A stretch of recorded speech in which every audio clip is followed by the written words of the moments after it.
So I think, I think the hardest question in A/B testing is what should I test? And I'll get into that in a second, but I think probably the first thing that we should talk about is where should I test? And so I just want, I don't have a lot of information on this for you guys. You can read actually a lot on my blog, at kylerush.net. I blog a lot about A/B testing. But I want to sort of talk about the difference of where you test. And that's mainly top of the funnel versus bottom of the funnel. So I've talked to a lot of people, and what happens is they'll run an experiment at the top of the funnel. So they'll say, like, if it's an e-commerce website, they'll run an experiment on like the product page, and they'll get more people to add the product to their cart, but it won't translate into more purchases of the product, at least in a statistically significant way. And this is a normal thing that happens, right? What I was saying before is it's top of the funnel versus bottom of the funnel. So a funnel is called that way, right? Because the top, a lot of people get into your experiment, and then fewer people make it all the way through. And so a statistically significant result at the top of the funnel may not translate well when your sample size decreases, right? Because the people that convert are not all the people that added it to their shopping cart. And so my advice to this sort of problem is always, if you're just getting started, actually, can I ask you guys how many of you have run an A/B test before, or how many are just like getting started? So, okay, so have run an A/B test before? Okay, and then how many in here are like thinking about doing that, and we'll do that sometime soon? Okay, cool. So I'm only talking to like 10 of you. Everyone else can ignore. No, I'm just kidding. So this is completely normal, and I think that if you're getting started in A/B testing, the best thing to do is start with the bottom of the funnel. So if you have an e-commerce website, start on the checkout page, and then you won't have to worry about this problem. And then as you get a little bit more sophisticated in your testing operation, just move up to the top of the funnel. So focus on your checkout page, or like the actual donation page, and that will show you a lot more. You'll be able to report up results to your boss a little bit better. That's all I have to say about that. But I could easily talk for hours about where to test, but that's not what I'm talking about today. And so, like I said, I think the hardest question is what should I test? So I've got a lot of examples here. They're a little bit basic because I didn't want to go into the beyond the low-hanging fruit stuff. But I have a presentation on that I just gave last week at Conversion Conference in Chicago. So I have a link to that presentation if you want to look through it at the end of this. So make sure you write that down. So the first advice is to challenge every assumption. If you haven't tested it before and you actually haven't retested it before, then it's not really a reliable result for you, and you should think about putting that in your experimentation queue. So, and then the way that you'll prioritize, so obviously you have a billion ideas probably of what you want to A/B test, and you don't really know where to start. And the way that I do this is by applying just little ROI calculations to each thing, right? So an ROI calculation is just your expected result divided by the number of hours that it would take you to get that out. So some experiments will take probably 4 months to build because maybe you're building out a new feature. But the lift on that is, it could be around 5 to 10% increase in purchases or something like that, which isn't a high ROI. But once you've knocked all the other high ROI items out, you'll want to approach that. But you'll definitely, if you're just getting started, approach the high ROI items, right? So it only takes a couple of minutes to adjust copy on your guys' pages, and you don't even really need a developer most of the time. And so the lift on that could be anywhere I've seen, from 25 to 100% lift. So changing the copy on the web page is something that you want to optimize first. And so I'm going to talk about that. So this is just a little sequence called variables that can affect your conversion rate. And the first that I want to focus on is messaging and CTA. CTA is just your call to action.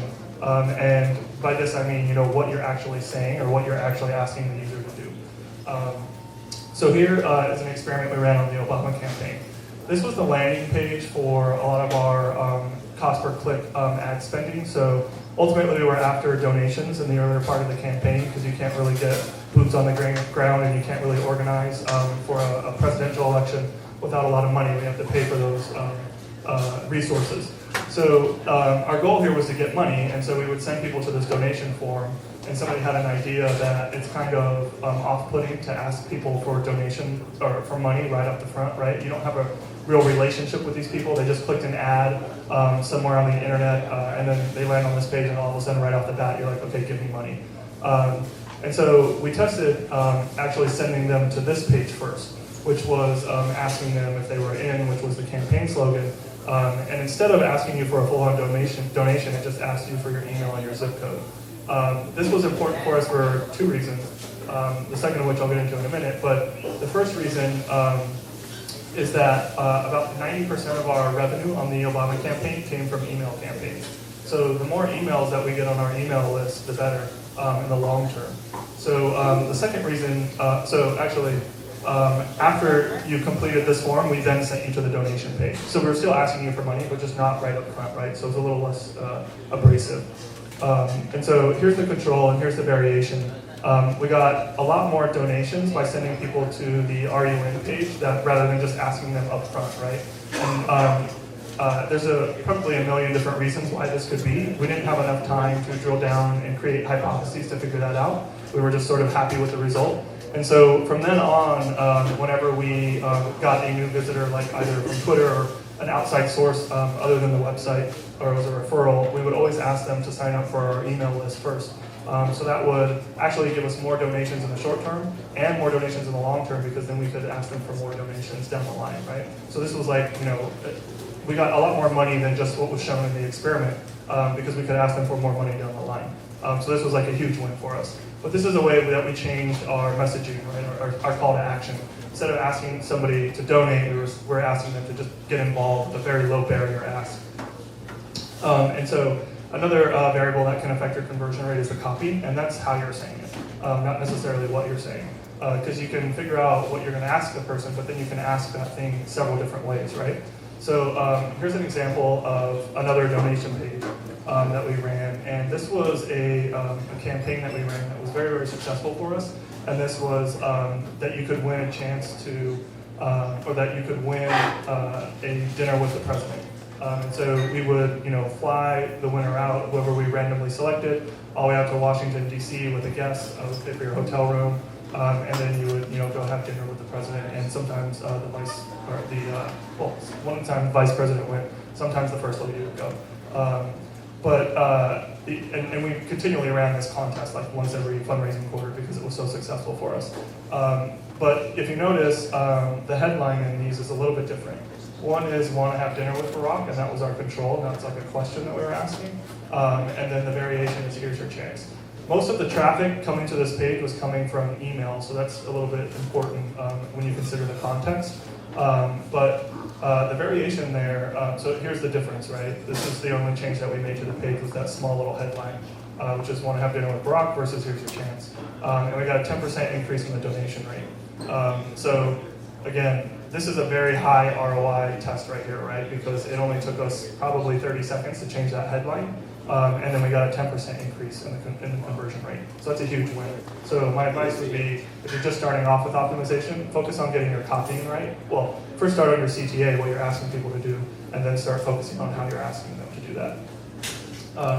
So another, on a similar level of ROI, a variable that can affect your conversion rate is imagery. I think we all sort of know this, but I want to give you guys an example. On the campaign, we were lucky enough to have a campaign photographer that traveled with the president everywhere. And so we had just a ton of great photo assets. The photographer went on Air Force One, and he was basically everywhere with the president. And so we had the opportunity to experiment with all types of different imagery, gloomy imagery versus happy imagery versus always adding the first lady in. We tested everything. But here was one where our control here has a big smiling picture of the president, which it worked really well in our initial tests. As is basically our general control for any sort of campaign that we were pushing out, we would put this image of the president. And then up around, I don't know if you guys remember this, but the Supreme Court heard a challenge to the Affordable Health Care Act. And so this was like a big point in the campaign where the Supreme Court was going to declare, what we call now Obamacare unconstitutional or constitutional. And so this was a big day, and it was like basically 50-50 at the time. It could have gone either way, so we had responses ready for both directions. But what we wanted to do if we had won is we prepared this variation that instead of putting a picture of the president, we made the donation page image a little bit more contextual to the ask. So when we sent out the email saying, hey, the Supreme Court upheld the Affordable Care Act, which is a huge milestone in the president's legislative history, and we want you to continue your support. So we want you to donate, to support the Supreme Court's decision and support the president's legislative agenda.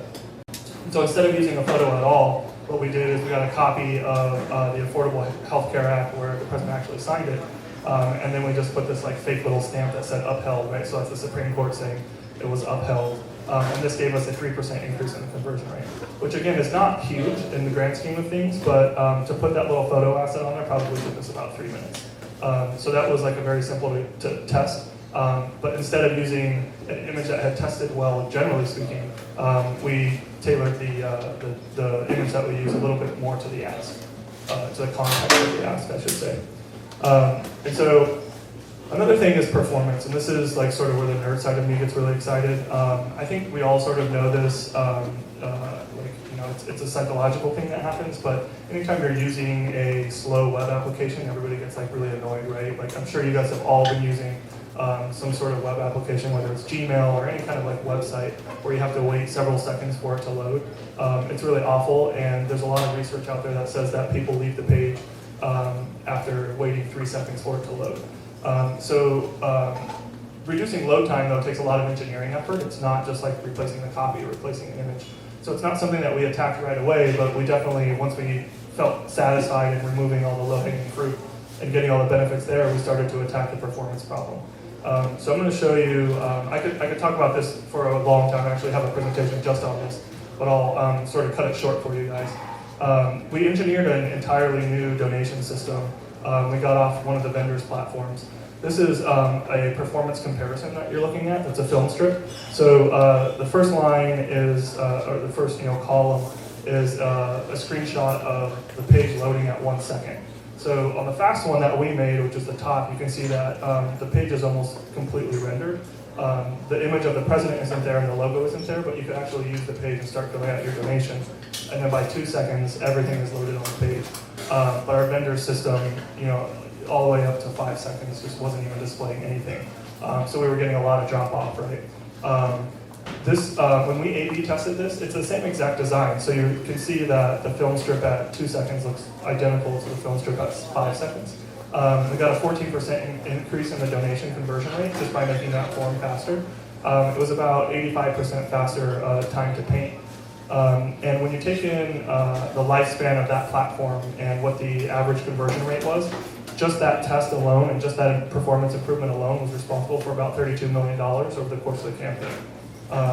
So again, 14% isn't a huge increase. We definitely saw bigger increases from changing the copy. And that's, again, why I'm telling you guys, like, this probably took us about 2 months to engineer, whereas changing the copy again is, just, a couple of minutes at max.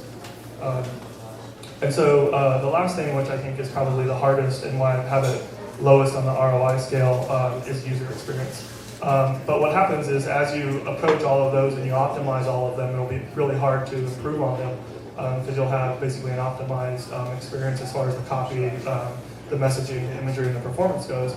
So then you'll have to start looking at the user experience of your checkout flow or your ask, whatever it is. And so we hit that point on the campaign probably, I would say, mid-2012, where we went probably 2 months of experimenting. Probably, I would say 20 experiments, we did not have a winner. And so we were pretty depressed about this, and we decided that it was time to fundamentally rethink the way that we were asking our users to give us a donation.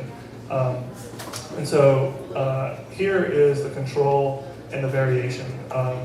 We decided that when you land on the donation form, you're looking at a page that has 16 fields on it, which seems like it's just going to take you a long time to complete, right? Like nobody wants to spend that much of their life completing that form. But we did this little psychological trick where we broke up the form into 4 steps and only showed the easiest to complete step right off the bat.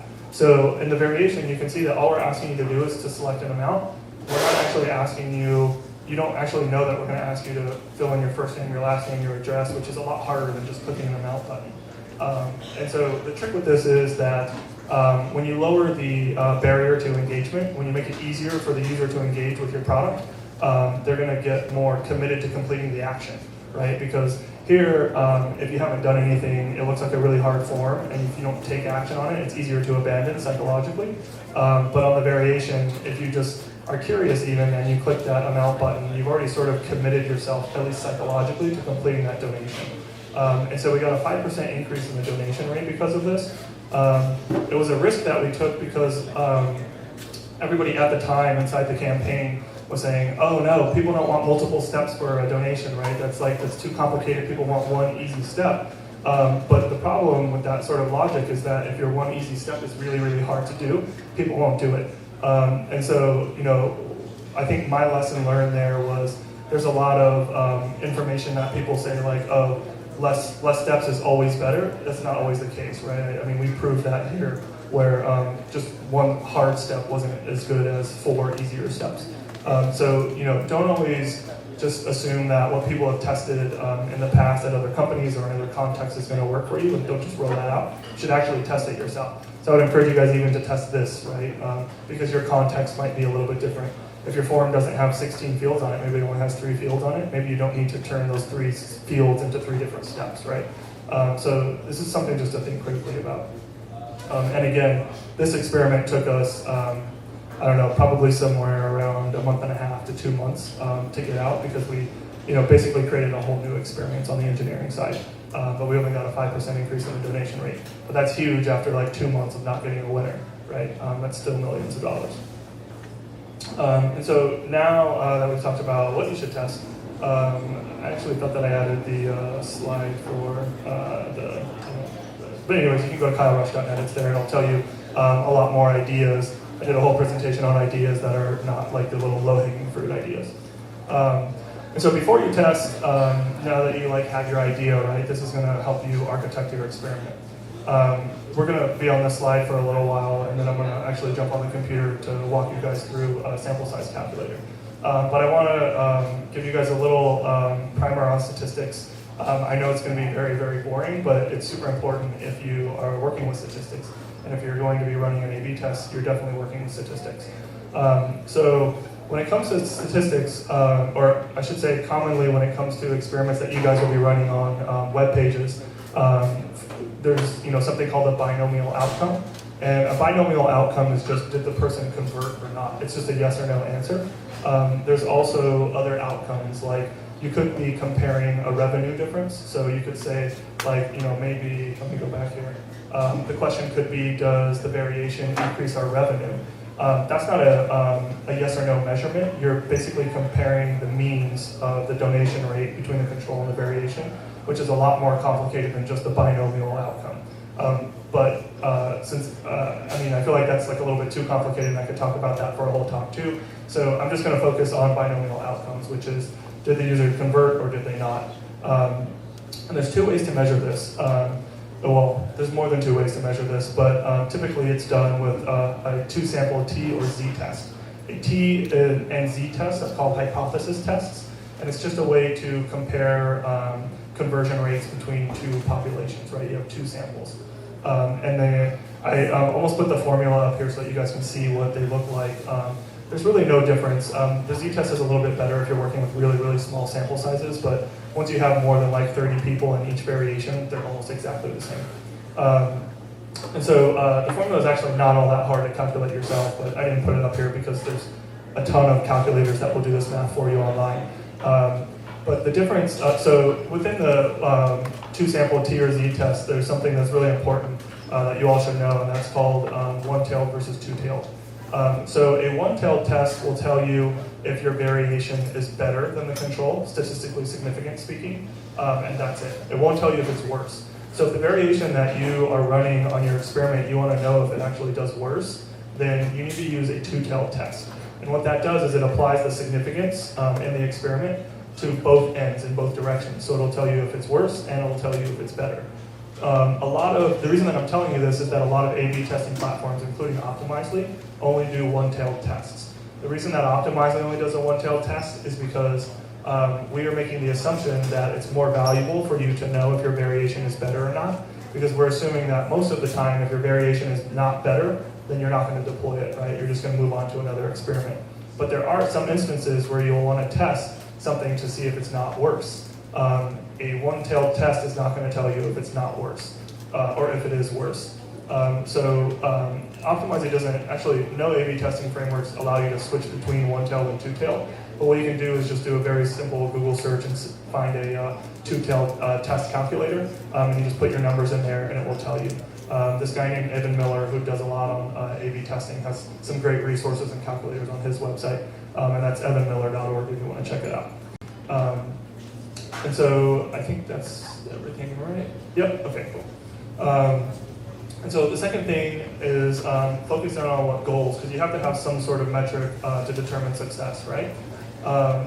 My main, thing that I've learned here is just measure as much as possible. It can become kind of cumbersome to measure. Like sometimes we would have experiments that had 30 goals on them, and that becomes difficult to focus on because you'll see like conflicting goals. So if you're measuring like error rates on your donation form, you might introduce a variation that has a higher error rate, but maybe it has a better conversion rate by some weird stroke of luck. And so then it's difficult to say, should we deploy this even though it gets more conversions, but it's increasing user frustration? The answer is yes, because you want the conversions, but it becomes a little bit more difficult.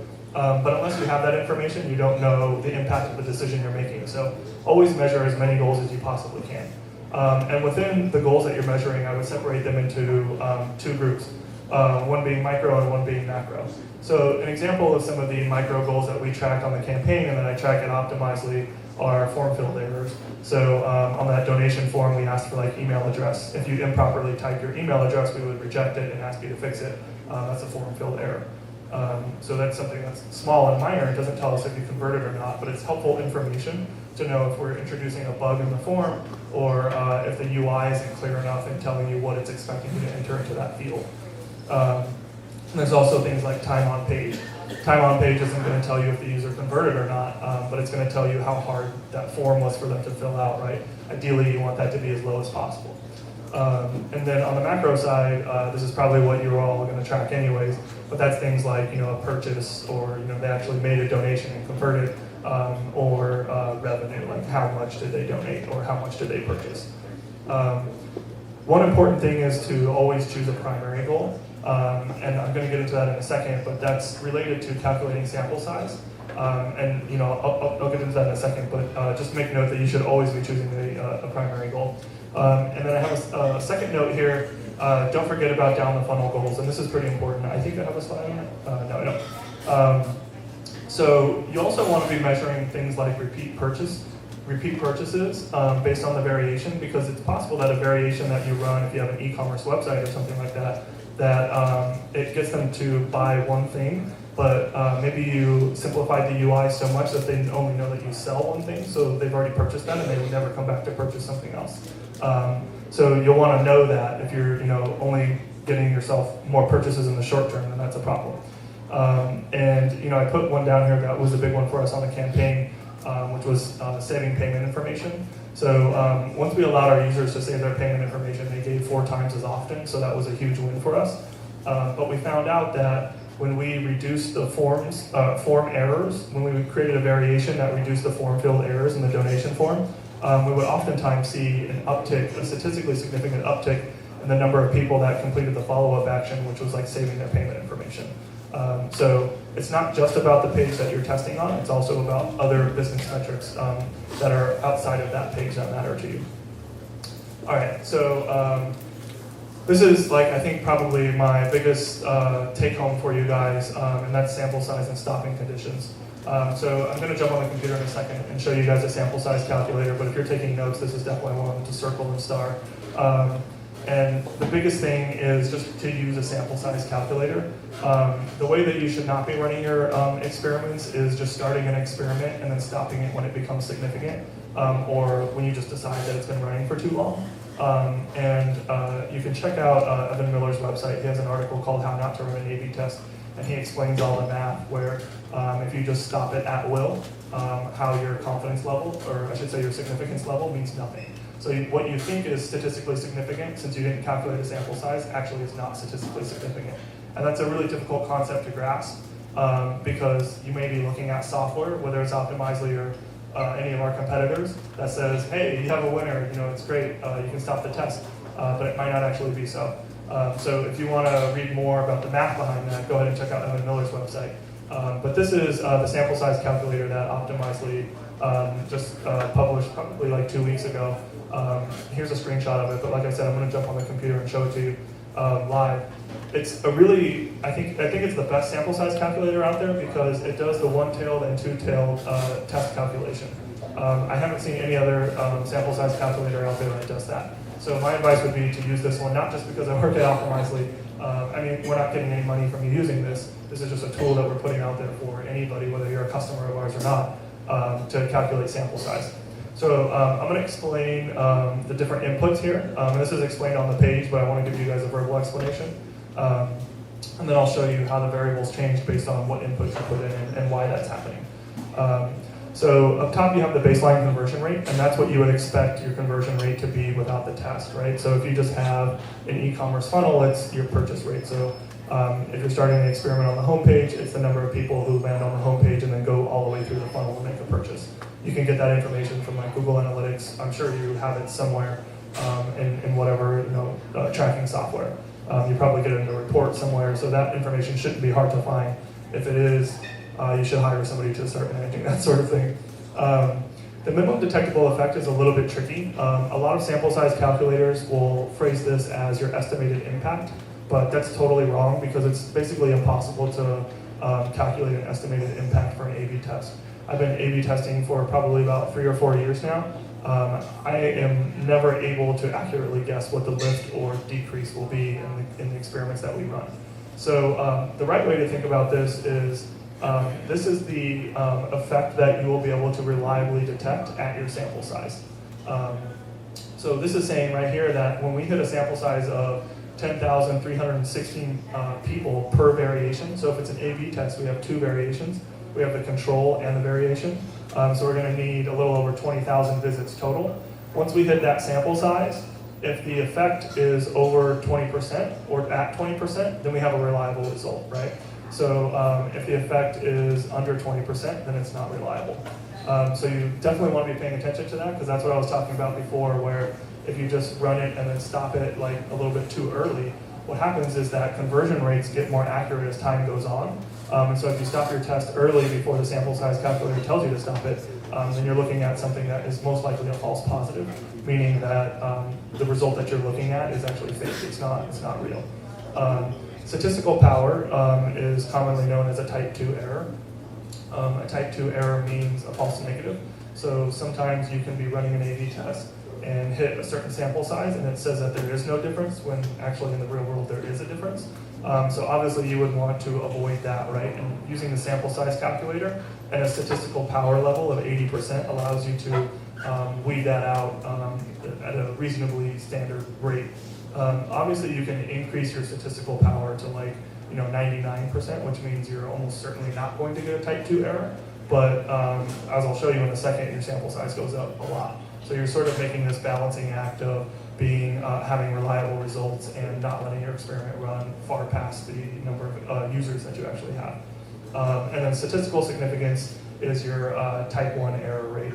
And so the way to read that is with a 95% statistical, that should actually not be labeled statistical significance, that's confidence level. With a 95% confidence level, if you repeated the experiment 100 times, 95 of those times you would get the same result or better. But you still have that 5% chance of producing a false positive, meaning that if it says that there's a winner, there's actually not a winner. And so obviously you would want the confidence level at something like 99% in a perfect world, but you'll see in a second why that's not really feasible for a lot of us. So let me get over here.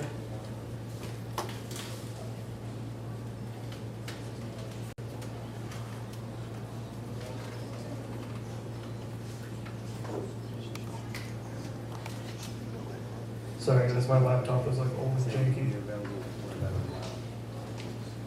Does anybody have questions while I wait for this to load about the sample size calculations?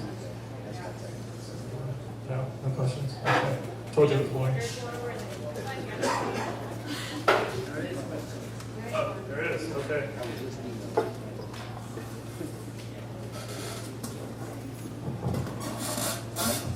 So a lot of these are based on email campaigns. What is the statistically minimum number of emails to even start using this?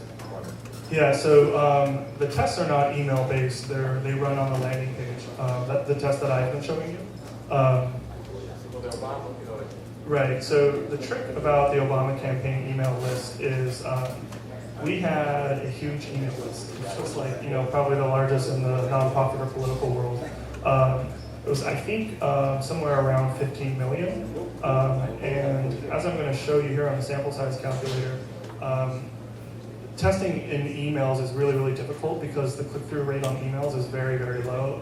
I don't know, maybe you guys have high conversion rates, but ours on the campaign were like 3%. So we'd send an email to 15 million people and only 3% would click through. But 3% of 15 million is a lot, enough to get statistical significance on an A/B test.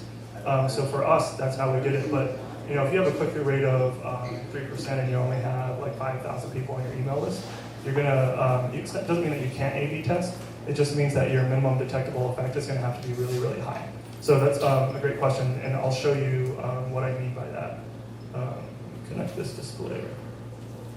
So really the key variable when you're running an A/B test is your minimum detectable effect.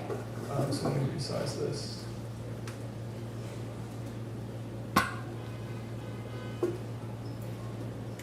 All right, so this doesn't display well at this resolution, but so at a 20, we default this at 20%. There's no real reason to do that, but what I would encourage you to do is when you sit down with this, this is really the variable that you should be adjusting. I mean, obviously you have to adjust this. 3% is actually the conversion rate that we were just talking about, coincidentally, for the Obama campaign emails. But let's say that we didn't get anywhere near 20,000 clicks on the email, right? So let's say we only got like 5,000 clicks on the email. Detecting a 20% difference is out of our range. We can't really do that. So what we do is we bump this up. And so let's bump it up to, let's say 40%. So let's double it. And now we see that we're somewhere around half of 5,000. So if we had a control and one variation, we could actually get results on that if the difference was around 40%. Obviously, it's a lot harder to create a variation that improves your conversion rate by 40% than 20%, but that's just the state of your math with the sample size that you're working with. If you are a company like Google, and let's say you have some of their ads, I imagine there's like a 1% conversion rate. And they probably chase down differences in these ads to, let's say, 3%. You approach a really large sample size, right? So that's almost 1.5 million people per variation. So you're going to need about 3 million people total. For Google, that's nothing, right? Like they get that by the time I type something on the keyboard, like in a split second. So they can have a really low minimum detectable effect and a really low conversion rate. But what's nice is that if you've done a lot of optimization and you've increased your conversion rate, let's say you have a substantially higher conversion rate, maybe the quality of the traffic that's going to your page is much, much better. Let's see what happens if your conversion rate is 35%. Your sample size goes down substantially, right? So there's a huge incentive in you to get your conversion rate up, not just from a business perspective, but from an optimization perspective, because the higher your conversion rate goes up, the easier it is for you to do A/B testing, the lower minimum detectable effect that you can have. Is there any other questions on MDE before I go back into, or sample size calculations before I go back into the presentation? No? Is that pretty clear to everybody? All right.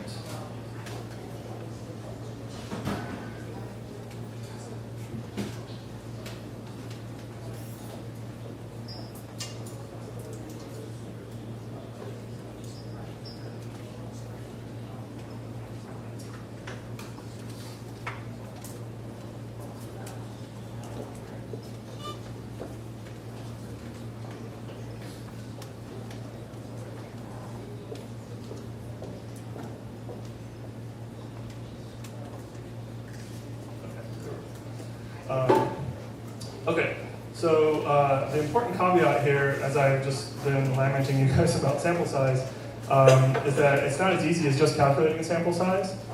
There's also such a thing as sampling error, and this is also really hard to deal with.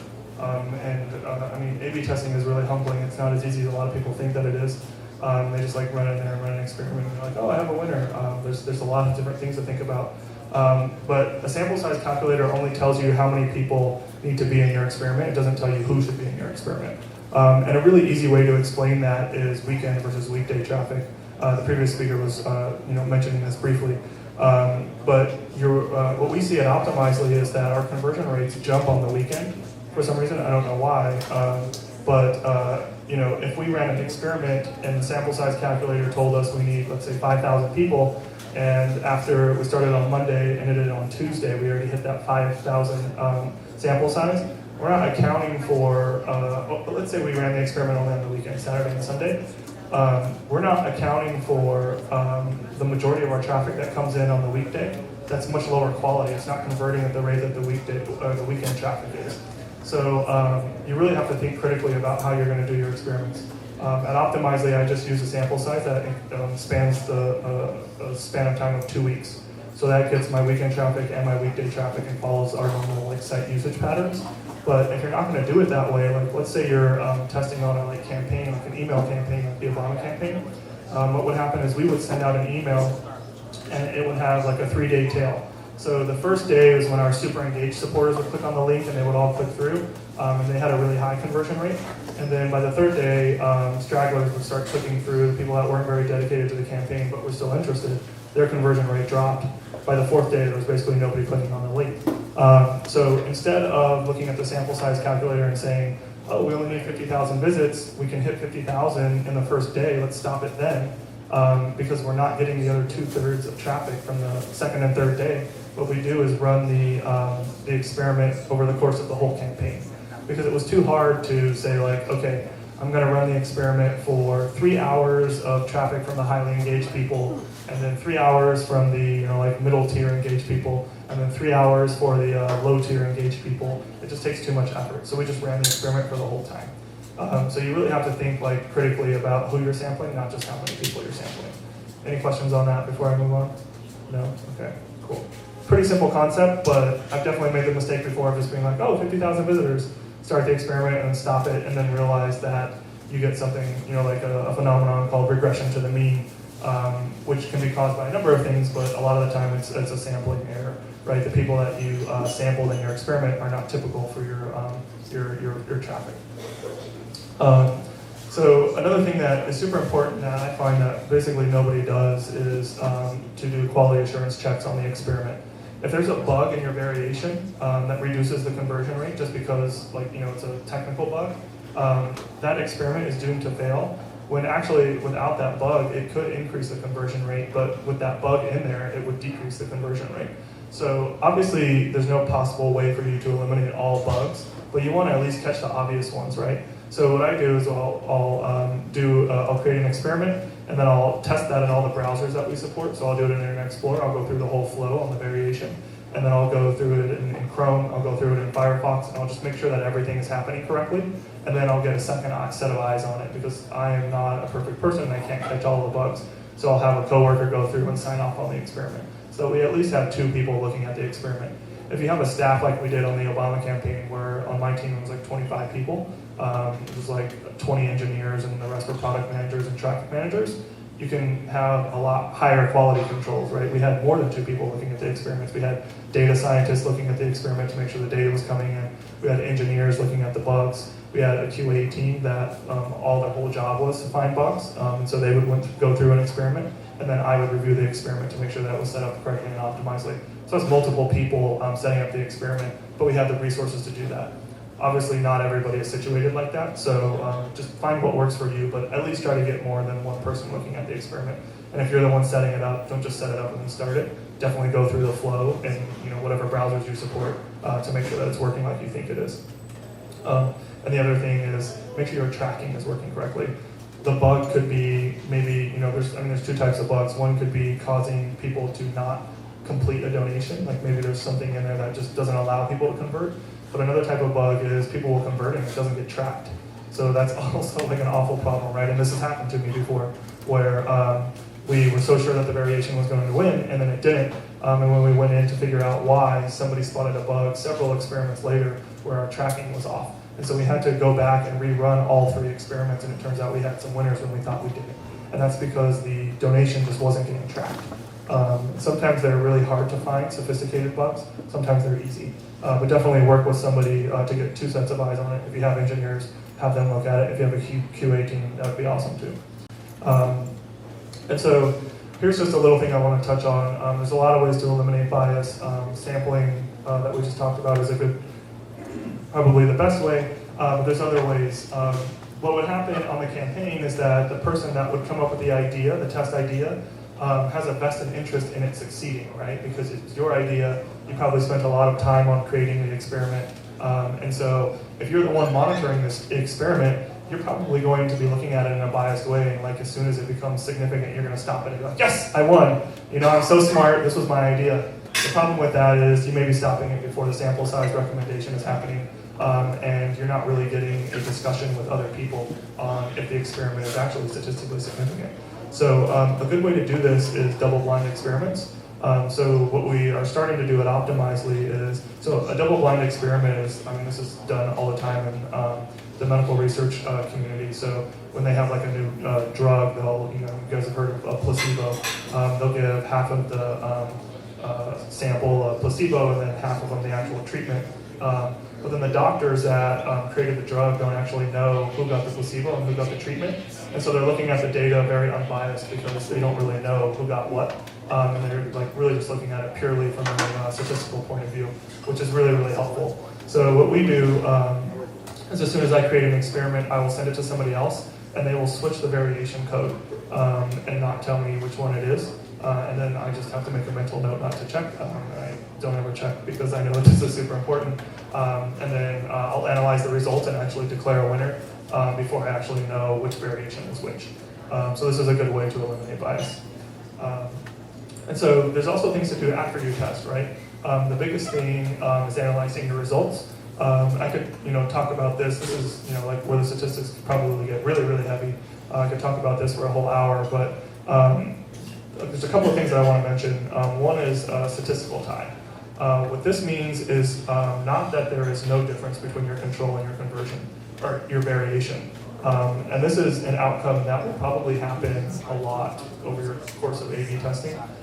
For me, it happened. I don't know if people that have been doing A/B testing, you've probably seen a lot of results that are not statistically significant. That's what I would call a statistical tie. It happens way more frequently than you have winners, and it happens way more frequently than you have losers. Just because we aren't as smart as we all like to think we are, and we can't always produce a winner, right? If I could produce a winner out of every test, I'd be, amazing. But I'm just mediocre. I'm just kidding. So a statistical tie is not that, like I said, it's not that there's no difference between your control and your variation. It's just that with the data that you have, you can't prove that there is a difference. So you may use the sample size calculator to say that you should be focusing on a minimum detectable effect of 20%. And then once you hit that sample size, it says it's a statistical tie, which means that there is no difference that is 20% or greater. But it could be that there's a 5% difference, right? But the problem is there's an opportunity cost of running that experiment longer to the sample size that chase down a 5% difference. And so you'll have to sort of decide for you what makes sense for your traffic coming into the page. If you're a really, really small startup, you probably can't chase down 5% differences because you don't have enough traffic, right? You don't have Google levels of traffic. So that's just something that you'll have to consider. Okay, so this is just an example of a statistical tie that we got at Optimizely. We changed, so this is our pricing dialog. So when you go to sign up for our plan, we ask you to enter your credit card information, and then we start doing a free 30-day trial. We changed the headline, and then we put a sub-headline that emphasizes that you won't be charged for 30 days and that you can cancel at any time.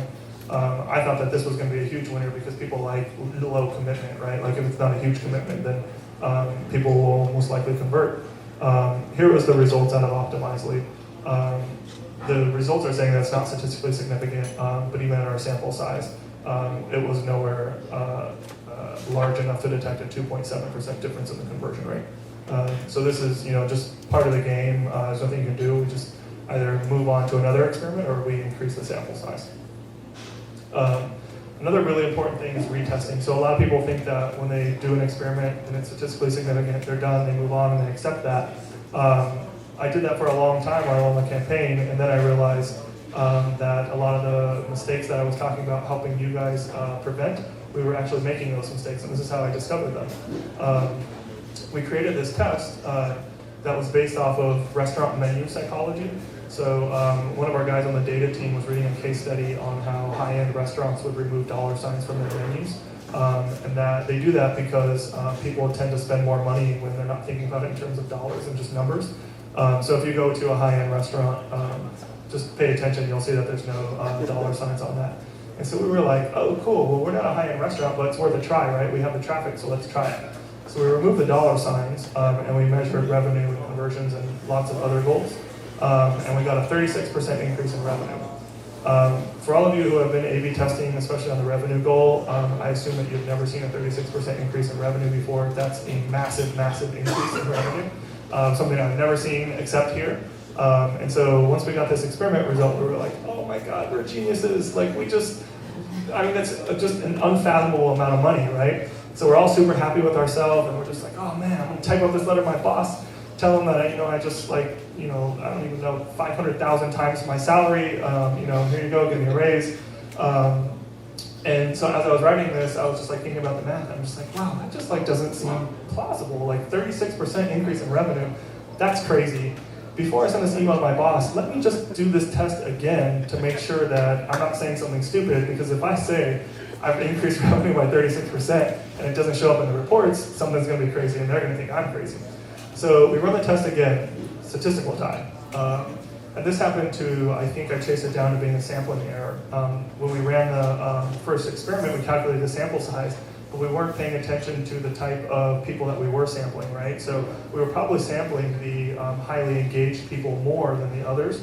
And so when you when you distribute that sample a little bit better, what you end up with is a statistical tie. So on one segment of our population it works, but on the other it doesn't, and so it just basically evens out in a non-statistically significant result. So I was like, oh man, this sucks. We thought we were so smart. And so we're like, you know what, maybe the second test was a fluke, so let's test it again. So we do a third test. Third test was a statistical tie. And so we ended up testing everything from this point on 3 times, just to make sure. And lo and behold, almost all, we probably ran 500 experiments. Probably only 40 of them were results that showed up multiple times after testing. And sometimes it doesn't even show the same lift. But again, it happens it's because of all those variables that we were discussing before, like sample size and who you're sampling and what your MDE is, and QA and bugs in your experiment. All these things contribute to this. So this is just an example of why you might think after one experiment that you're done, but definitely chase it down a little bit further. This is a decision that you're going to have to make, but my suggestion would be to do multiple testing. And the last thing here. I wanted to have a slide on actually analyzing the results, but I think it's a little bit too heavy in statistics, but is to share your test results. And obviously this is a decision that you're going to have to make inside your company if you want to share them inside the company and also externally outside the company. But this is really important to get other people engaged in your experimentation program, because if your experimentation program is just one guy running experiments and he's only reporting the results to his supervisor and nobody knows about it, nobody's going to be excited about experimentation. Nobody's going to want to hire more resources to do the experimentation. And so you could really be hurting your company by not sharing your success, right? So what we do at Optimizely is I send out an email to the whole company. I'm sure people have it filtered because it might be annoying to some of them, but a lot of people, since we're an A/B testing, A/B testing company, are really, really engaged in these emails. And I allow them to vote on which variation they think is going to win. And then they get points if they choose the right one, and then we have a leaderboard.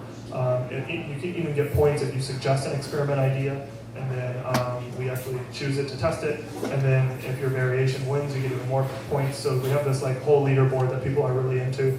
But what this has done is brought a spotlight to our A/B testing efforts. And so everybody sees how important it is, and they see the results, and they see how hard it is, so that when I go and I request to hire another developer or another QA engineer or a data analyst, it's not crazy and not who's this random guy at the company that does some things on his computer and is asking to hire more people. Everybody understands why I'll need more people, right? And then, the last thing here is just to archive your results. This is important because over a course of time, you'll run a lot of experiments, and you'll start forgetting about what you tested before. Most A/B testing platforms, including Optimizely, I'll just say it frankly, don't do a good job of archiving stuff. And so on the Obama campaign, like I said, we ran about 500 tests.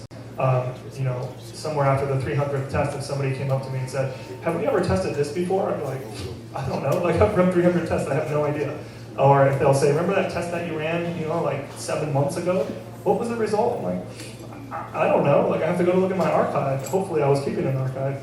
So what I did is I just created a Google Doc that had multiple columns, like the experiment date, screenshots of the control and the variation, screenshots of the results from Optimizely, because it's also possible that you switch to a different optimization platform and you lose control of that account. So then, you know, bye-bye, there goes all of your numbers.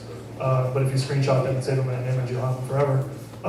And then, you know, like our hypothesis and what the result was and lots of other information. So that's all I have for you guys. I was planning on doing an Optimizely demo. I don't know how we are on time, but also, do you guys have any questions about anything that I covered, or do you guys want to jump into a demo? Yes. The Obama campaign, you had a big team there. What do you for like small and mid-sized companies that are, let's say, doing a new web design stuff? Standard team, you know, copywriter, design, stuff like that. How much extra budget would you recommend? How much extra time does it take to now add some A/B testing to that in general? Yeah, that's a really great question, and it's one that we've been trying to tackle at Optimizely for a while because we get a lot of questions from our customers on, is my strategy correct? Am I putting enough resources into A/B testing? Unfortunately, it's not like a simple answer type thing, as you might imagine, right? It's, you know, from how I can see it, a very complicated formula that doesn't exist and depends on a lot of inputs. Depends on how much money your company makes, depends on what your current resources are, depends on, you know, if A/B testing is even the highest ROI for you, right? It might be that your product sucks, and so if your product sucks, I wouldn't be like, oh, start A/B testing, I'd be like, make a new product. And so I wouldn't tell you, right, I mean, you could A/B test that, right? But, you know, basically you'll want to start over from scratch in some instances. And so, you know, what I would say is it's up to that organization to really think critically about that, right? If it's a small organization where there's like one engineer, one product manager, and then like a CEO, obviously you're not going to hire somebody that just does conversion rate optimization, because that's like a huge increase in the terms of the company size. So in that instance, it has to be like sort of a shared responsibility if you're going to take it on.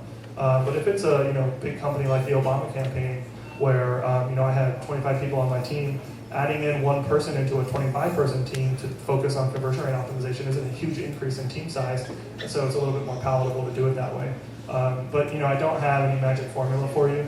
I would say that if you are doing a redesign, it would be a good thing to test it, but that doesn't mean that you need a dedicated person to test it, right? So just make sure that you're following best practices, and you could, you know, share that, you know, the work burden across multiple people in the team to get the experiment up. And one more thing, the person that needs to be in charge of that whole process is a statistically oriented, super quantitative type of. Ideally, yeah. You know, I'm not a statistician, but if I had the money to hire a PhD in statistics to run our experiments at Optimizely, I would. Obviously, we don't have that resource, right? I mean, we have PhD consultants, and we're actually hiring a PhD in stats to help us with a lot of this stuff. But they're going to be working on like the product, like making changes to the product. They're not going to be like dedicated resources to me on running experiments.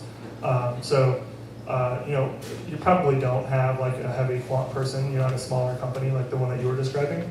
If you do, then great, you know, assign them to be the owner of calculating the sample sizes and analyzing the results. If not, you know, somebody can do it after the presentation that I've just given, I think. I mean, at least I hope so. There's a lot of resources out there. If you go to my website, I have links off to all of them. And so, you know, you could really figure it out. But as long as you're following like best practices that I covered here, like, you know, calculating your sample size, monitoring who's in your sample, and retesting your experiment, I think you'll do great. I don't think you have to have a PhD in statistics overseeing your tests. Yep.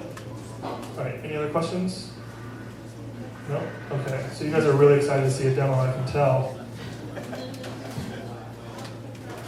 All right, so I think there's no engineers here. So the thing about Optimizely is we make the product so that it's easy for both marketers and engineers to use. I don't know how to get out of this. Oh, there we go. The product is probably not going to show up well at this resolution, but I'm going to try it anyway. Like I said, we make the product so that it's easy to use on the engineering side and the marketer side. So you really don't have to know if you're a marketer or, you know, just not an engineer. You don't have to know a lot of engineering. You don't have to have a lot of technical skill to execute an A/B test. So what I'm going to do is I'm going to create an experiment. on, let's just say the Optimizely homepage. So I'm gonna put the mic down while I type.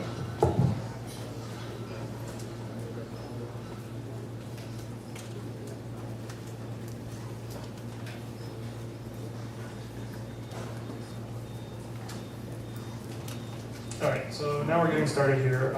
I told it that I want to test on the homepage. I'm just going to test a project here. A lot of people don't have this many projects, but we're an A/B testing company, so we have a lot going on. You can't see, well, let's see if I can zoom out. Okay, there we go. It makes it a little bit harder for you guys to see, but I think it's important to see the whole editor here. So like I said, if you're a marketer, you can use Optimizely pretty effectively. Let's say, in the beginning I was talking about optimizing your copy and your messaging as a first step because it is going to give you the highest ROI. If we want to change this headline that we have on here, which we've actually tested before, there's a couple of ways to do this. You can just go in here and click Edit Text, and then let's just change it.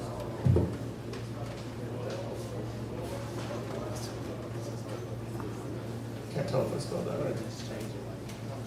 Oh, there we go. All right.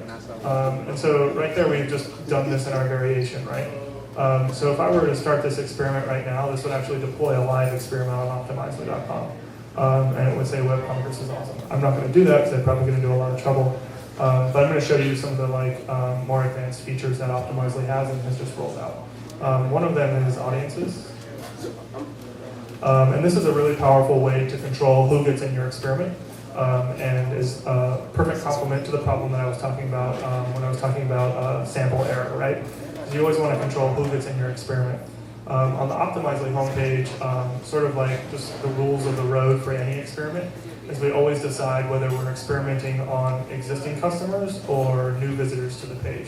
Because you can see that we have this CTA here that asks you to sign up for the product, but if you're an existing customer, why would we show you that, right? You're already signed in. So we have an audience built in here that targets not existing customers, right? And we can tell if you're logged in because it's our website, so we can tell if you have the authentication cookie. And so you can save these audiences. So we have a lot of funky stuff in here because we do a lot of testing on the actual product. But we can tell, let me just search here. So here's, not signed in user. So each time I want to test on this audience, all I have to do is add that. I don't have to actually go through all the targeting conditions again. So you can create very complicated audiences. I'm just going to edit this to show you how complicated it can be. Here's all of your options right here, which isn't really scrolling. Let's see. Okay. So we can do basically like an infinite number of things here. We can target by geo. So we do put your IP address and we tell you, like you can target down to the city. So obviously we can say New York City, which is a big city, but I was talking to a customer that does, it's a company that builds a website for car dealerships. And it was, some like podunk town that they were trying to target. And it was like something in like Arkansas. And they typed in the town name and it just went right up, which was, I was actually pretty surprised. But you can get pretty specific on the geo-targeting. You can, target new or return visitors, so we can do that automatically for you. You can match like query parameters. So if you have ad spending and you have a lot of like query parameters in your URLs when people land on the site, you can use those to target them. You can specify which browsers people are using, and that drills down to like mobile, it's not mobile, iPhone, iPad, whatever you want. There's just like a number of things that you can do here. You can get pretty sophisticated to determine who's in your sample. And then here's what the goals look like. So adding a new goal is pretty simple. Like typically what people track is page views. So actually let me create a new goal.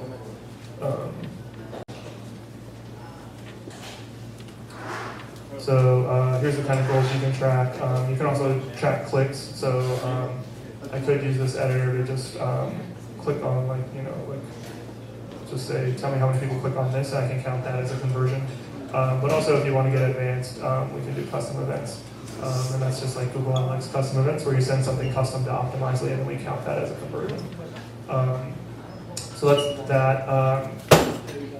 There's a number of like really complicated stuff. You could do global CSS and global JavaScript if you need something to apply to both your control and your variation. We'll deploy that for you.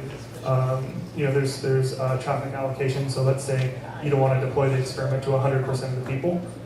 You could lower the whole overall, right? So let's say in this instance, only 30% of the visits to the homepage will make it into the experiment. And then from there, we divide it half and half. So 15% will get the original variation, or the original, and then the other half of that would get the variation number 1. You can even change this to lower, right? So we could actually set this at 10 and this at 20. It's yelling at me because the math doesn't add up, but we could do something like that. Yep. Yep. So we can show you multivariates. So if you go in here to experiment type, we can set this to multivariate test. The thing that I would caution you about multivariate tests is it creates a lot of variations. Remember with the sample size calculator, it was giving us a sample size per variation. And so it might say that you need 25 visits per variation, which means your multivariate spits out 10 variations, and that's 25,000 times 10. So your sample size limitations become pretty heavy, which is typically why you only see bigger companies that have a lot of traffic do multivariate tests. But I agree that they are super awesome, so I'm going to show you how that looks. So basically in Optimizely you have sections. So here's the first section. Inside of that section, that might be like, let's call this like the headline.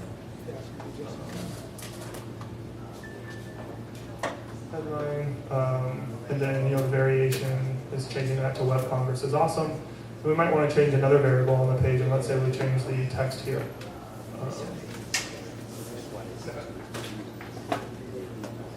Let's change this to pay.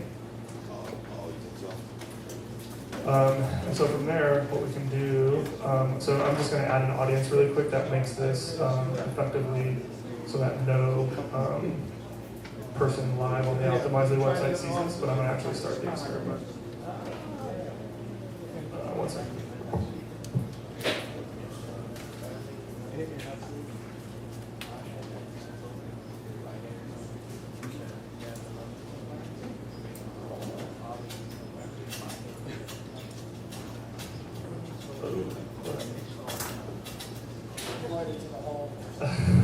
It's out. Alright, hold on 1 second.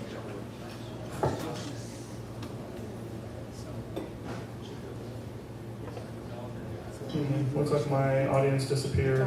I might have deleted it earlier. So what I'll just do is start this really quick and then pause it. Okay. I don't know. Oh, there we go. Alright, so probably like one person is going to say WebCongress is awesome, but that's fine. Anyways, I'm not going to be able to show you this because we're having problems with the display, but the results will actually pick out like different variations, and it will show like one will have the original headline, and then one will have the variation text in the button, and then one will have the control or the variation headline, and then not the change to the button, and you'll get a bunch of different variations. That's Destiny saying it's time. Thank you very much, guys. Thank you.